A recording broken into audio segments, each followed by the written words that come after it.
Film ini diadaptasi dari sejarah tentang kisah nyata dua gadis di Korea Selatan yang dipaksa menjadi budak melampiaskan nafsu para tentara Jepang yang pada saat itu menguasai negaranya di tahun 1943. Diceritakan Jungmin yang diperankan oleh Kang Hana dan Yonghee diperankan oleh Choi Ri.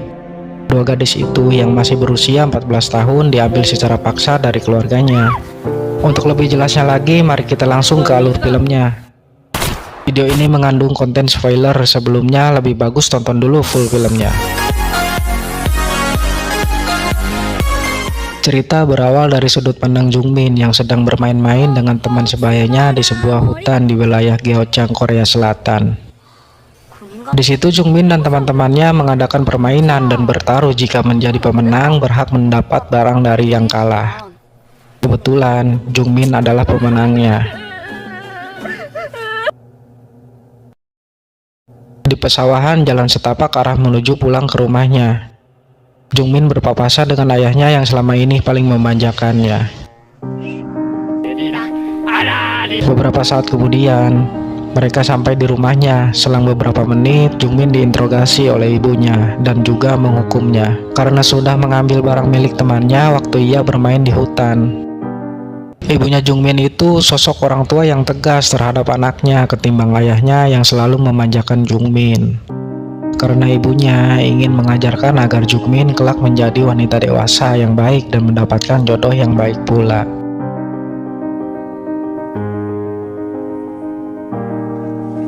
Suatu ketika tentara kekaisaran Jepang mendatangi rumah Jungmin untuk membawanya secara paksa.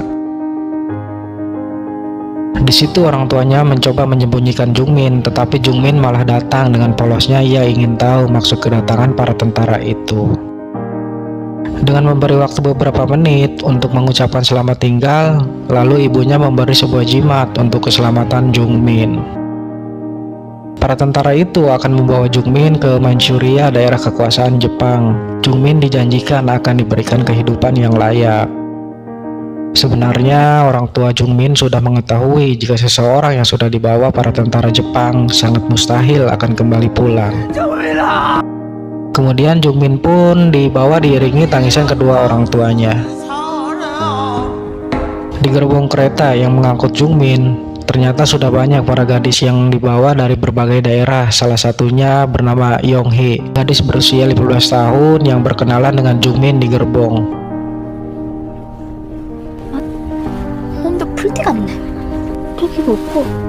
Singkat cerita, mereka diturunkan di wilayah Tiongkok dan sudah ditunggu oleh sekelompok tentara Jepang yang memberi tatapan ngeselin kepada si Jungmin.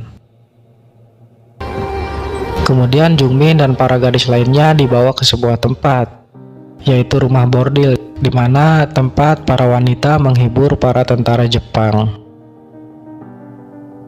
Di situ mereka hanya diperbolehkan berbicara dengan bahasa Jepang.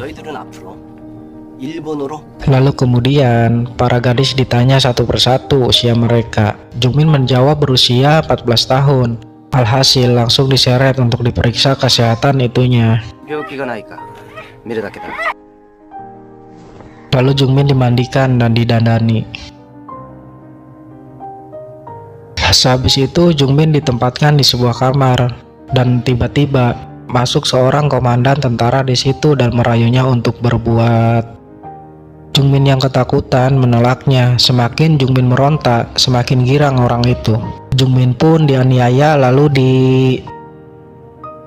para gadis lainnya pun mendapatkan perlakuan yang sama oleh tentara-tentara di situ. Di rumah bordil, para gadis hanya diberi sebuah ruangan kecil sekaligus tempat mereka dipaksa untuk memberikan pelayanan kepada para tentara.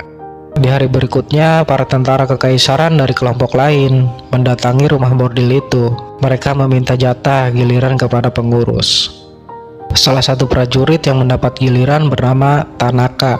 Ia malah memperlakukan Jungmin dengan baik karena ia melihat Jungmin seperti melihat adiknya sendiri dan tidak tega untuk melakukannya. Di sini bisa kita simpulkan, gak semua tentara kekaisaran berhati bengis dan kejam. Mereka membunuh bisa saja terpaksa karena tugasnya sebagai tentara Jepang pada masa itu.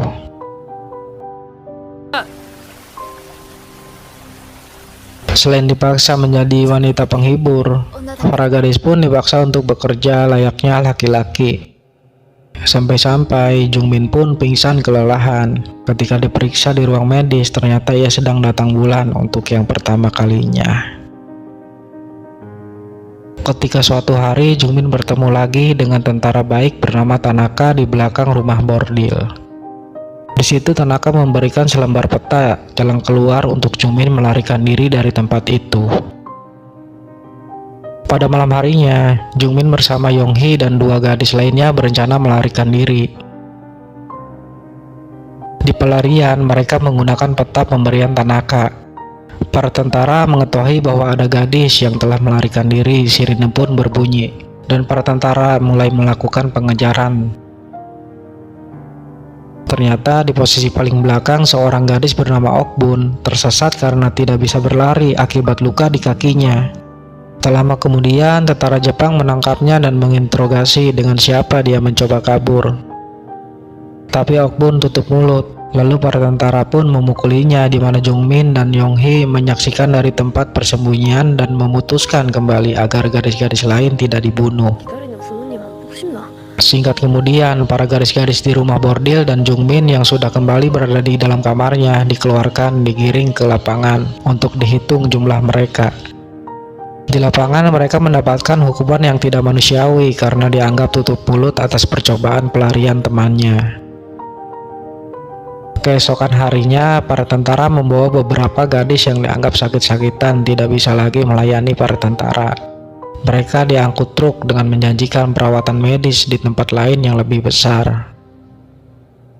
Akan tetapi, kenyataannya para tentara itu malah akan mengeksekusi mereka. 4 orang yang curiga dan ketakutan mencoba lari dan diberondong senapan hingga tewas. 3 orang gadis yang tersisa digiring ke parit, disuruh jongkok untuk dieksekusi juga. Kemudian sang komandan memerintahkan 3 prajurit untuk melaksanakan eksekusi, salah satunya adalah Tanaka.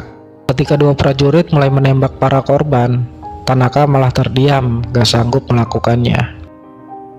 Dengan sadis, sang komandan biadab itu menembak 1 gadis yang tersisa, lalu menembak mati Tanaka karena dianggap pengkhianat. Lalu jasad Tanaka bersama jasad para gadis tadi dibakar. Kok saya jadi kebawa emosi ya? Singkat cerita, keberadaan para tentara kekaisaran di wilayah itu sudah terdesak oleh perlawanan tentara gabungan China dan Korea. Sang komandan pun memutuskan untuk mengeksekusi semua gadis, bertujuan untuk menghilangkan jejak dan saksi hidup atas kekejian mereka. Lalu kemudian Yonghee dan Jungmin bersama gadis lainnya dibawa ke tengah hutan tempat para gadis dan Tanaka ditembak mati pada saat itu. Jungmin lalu memberi Yonghee jimat pemberian ibunya dan meminta Yonghee untuk tetap tenang. Ketika para eksekutor mengarahkan moncong senapannya ke arah para korban, tiba-tiba para tentara China datang menyerang dan tembak-menembak pun terjadi.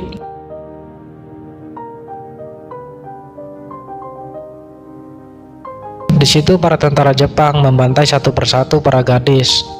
Tetapi Yonghee dan Jungmin selamat, yang kemudian memanfaatkan kesempatan untuk melarikan diri menjauhi tempat itu. Dan pada akhirnya tentara Jepang terpojokan karena kalah jumlah. Ketika Yonghee dan Jungmin bersembunyi di antara rumput semak-semak, satu tentara Jepang menemukannya dan berusaha membunuh mereka dengan samurai. Namun tiba-tiba tentara Jepang itu ditembak oleh tentara China. Para tentara China pun membawa kedua gadis itu bersama mereka untuk diselamatkan. Tetapi tentara Jepang yang sekarat tiba-tiba terbangun menembak Jungmin. Tentara China memberondong tentara Jepang itu hingga mati. Dan Jungmin pun menghembuskan napas terakhir di situ. Jasadnya pun dibiarkan di situ karena dikhawatirkan serangan balasan dari tentara Jepang akan datang. Sementara Yonghee kembali ke rumah dan menjalankan kehidupan yang panjang sampai tua di tahun 1991. Dan film pun tamat. Walaupun ini adalah salah satu film yang mengangkat cerita kisah nyata, menurut saya sih film ini hanya sebuah gambaran yang belum tentu mirip di semua adegannya terjadi pada kejadian nyata pada masa itu. Kita sebagai penonton harus bijak dalam memahaminya. Tapi film ini juga secara tidak langsung telah mengajarkan kita semua bahwa peperangan dan penjajahan kepada suatu bangsa pasti akan menyisakan sejarah yang kelam. Mereka warga sipil yang tak berdosa pun telah banyak menjadi korban. Saya pamit undur dulu, sekian dan terima kasih sudah menonton videonya. Sampai jumpa di video berikutnya.